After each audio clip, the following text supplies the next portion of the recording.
Joining me is someone it's very, very special. He's a former India cricketer. He's a former Chennai Super Kings cricketer as well. A commentator at the moment. Quite a busy time for this year and the coming as well. Irfan Pathan joining me from Mumbai. Thank you so much, Irfan. It was a very busy day for you as well yesterday. Yes, absolutely. It's always the case, especially auction day plus the Indian game day. We were actually pretty much juggling between the two important days, obviously for Indian cricket as well as the auction, which is for world cricket now. What we have done, especially as an Indian cricket to world cricket, is astonishing. It's wonderful to see so many lives changing. So yeah, good fun, good day, and the world record has been broken. So it's great. Yes, summed it up pretty well. Quite an exciting auction. We thought it would be a mini auction, but it was not mini by any amount, especially going by the money that was spent. But let's get down to it, Irfan, very quickly. The first question to you: which of the teams you thought probably nailed that auction or nailed the little things that they needed to fill in the plugs? Look, as far as the auction is concerned, it's on paper, right? Playing well on the ground and on paper is two different things. But I think Sunrisers Hyderabad done exceedingly well. Especially, they have now so many options. If you look at, they can have a leader in Pat Cummins, which they have already won in Markram. At the same time, they have quite a few powerful South African batters. In Klaasen, and Glenn Phillips is there as well from the New Zealander. And plus some outstanding Indian in Rahul Tripathi and some youngsters like Sharma as well as Abdul Samad, guys like Umran Malik, experience of Bhuvneshwar Kumar, they already had them. But adding these three guys, especially Hasranga, was a steal buy. I really thought that he'll go for 10 crore minimum because the kind of skill he possesses. He has some mystery about him, but for everyone's surprise, he went on a base price. But I really think, overall with Head coming in at the same time, Hasranga and Cummins, these three guys, done really well as far as the Sunrisers Hyderabad is concerned in the auction. I think they were the best. And as well, like if you look at Mumbai Indians, they try their best to find whatever replacements they can get as a spinner in Shreyas Gopal, because obviously Piyush Chawla is there with them. They were struggling with the spinners. Apart from Piyush, there was no one. So they got experience in Shreyas Gopal, and then they got Zeral Kudzi, Madhu Shankar. Skill-wise, they look pretty good as far as Mumbai Indians concerned. But I want to see guys like Kudzi and Madhu Shankar, how they do well, especially under pressure in Mumbai. Because in Mumbai, once you get hit in those kind of pitches, the character has been shown in reality. So that is the most important thing. They've done well so far, but if they're able to perform under pressure, they'll be fine. Right, well put there. Of course, they have an exciting talent in Nuwan Tushara as well, the slinger. Yes. That would be exciting as well if he gets a chance in. But speaking of teams who sort of missed a trick here and there, you saw some players going for big amount. We'll come to that in a bit for sure, Irfan. But a few teams who you think missed a trick or two, who would you sort of say probably missed a few plugs to plug in a few holes here and there in the whole auction?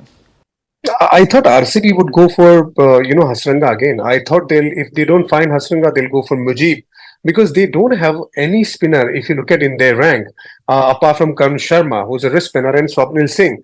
Obviously they had a trade as well, before the auction. But if you see those spinners, those are not spinners who can actually take the pitch away. And I really think in RCB, in Chinnaswamy Stadium, you need a spinner, something very special. Chahal had something very special apart from his skill. He had big heart.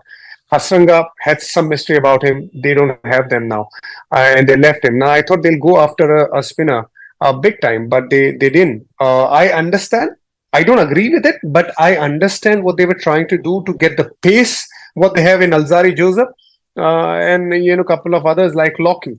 But I really think that as far as spinner is concerned, they have missed a trick. Going by a few things again, when we mentioned the whopping record-breaking bargain purchases that we had yesterday, we have to speak about Mitchell Starc, Pat Cummins. I'm gonna put you in a spot here. Do you think a total of 47 crores is it worth the bargain? Is it worth the money? So tomorrow, Mitchell Starc comes in for KKR and wins them single-handedly 3 or 4 games. He has done his job. So generally, when you're sitting at the auction, Rupa, you don't think like 25 crores, 30 crores, 20 crores. You think these are just the numbers, right? Because as a franchise, you'll get the money back, right? If the team is doing well, obviously you have a TV rights and the sponsorship money coming in, so you will get the money back. But what you want is the skills in the team, and what KKR was missing out in last few years, the skill of a fast bowler who can be ready to bowl under pressure at any given time. And I think Stark is that kind of bowler. So obviously Gotham and KKR going after Mitchell Stark for that kind of price, I still understand. But what I don't understand is Pat Cummins going for 20 CR, because if you look at it, in T20 for Australia as well, he hasn't done that great. If you look at his IPL numbers as well, he hasn't done that well. A lot of people are mixing the two things, one day cricket and T20 cricket. Yes, he has done greatly well where when it comes to leading the side of Australia, leading 50 over format, and he was fantastic. And credit to him the way he handled it, and he can bat as well. I understand, but he has not done that great in T20 cricket. And Hyderabad is going after him probably because not just because of his skill, but because of his leadership quality as well. So they're going after him for 20 CR. I'm not too sure. Yes, I think a lot of recency bias. We did talk about it. We did say that this would be something that would dominate a lot of the Yeah. auction patterns as we've seen. Yeah. And Yeah. with the Aussies being in demand, yes, I think that's what you're referring to as well. But we Yeah. have to speak about one big move that happened before the auction, grabbed a lot Yeah. of the headlines. Hardik Pandya Yeah. going back to Mumbai Indians as skipper. How do you see Yeah. the challenges? It's not going to be easy for him.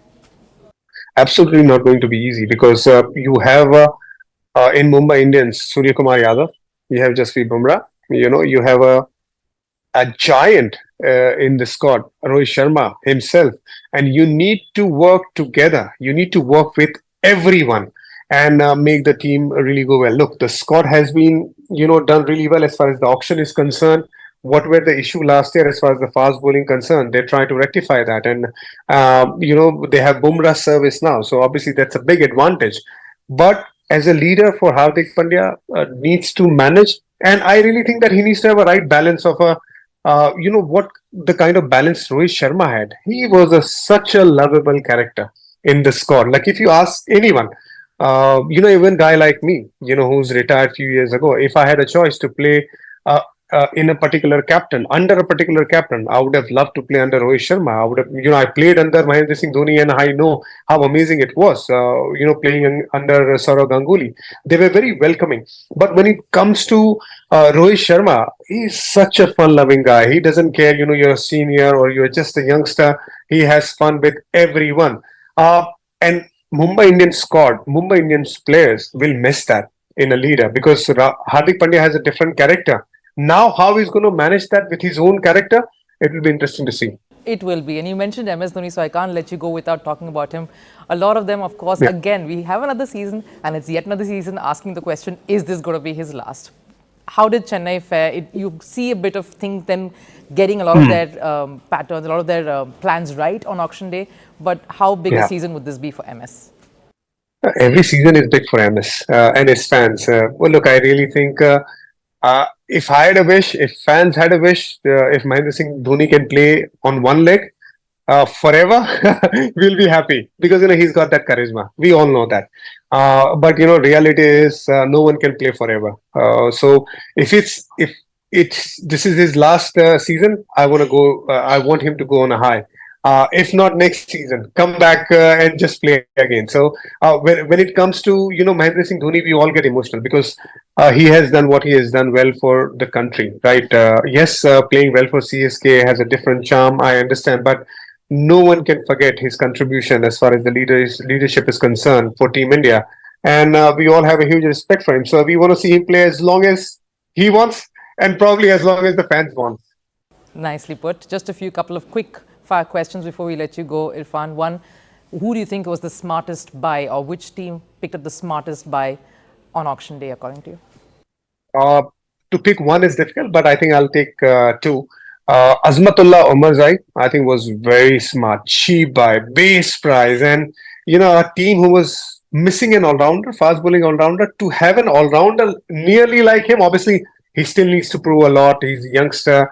In T20 format, it will be a challenge for him as well. But I think the kind of quality fast bowling all-rounder can give you, and the balance can give you. Not many team has that liberty. So I think very cheap. It was a steal.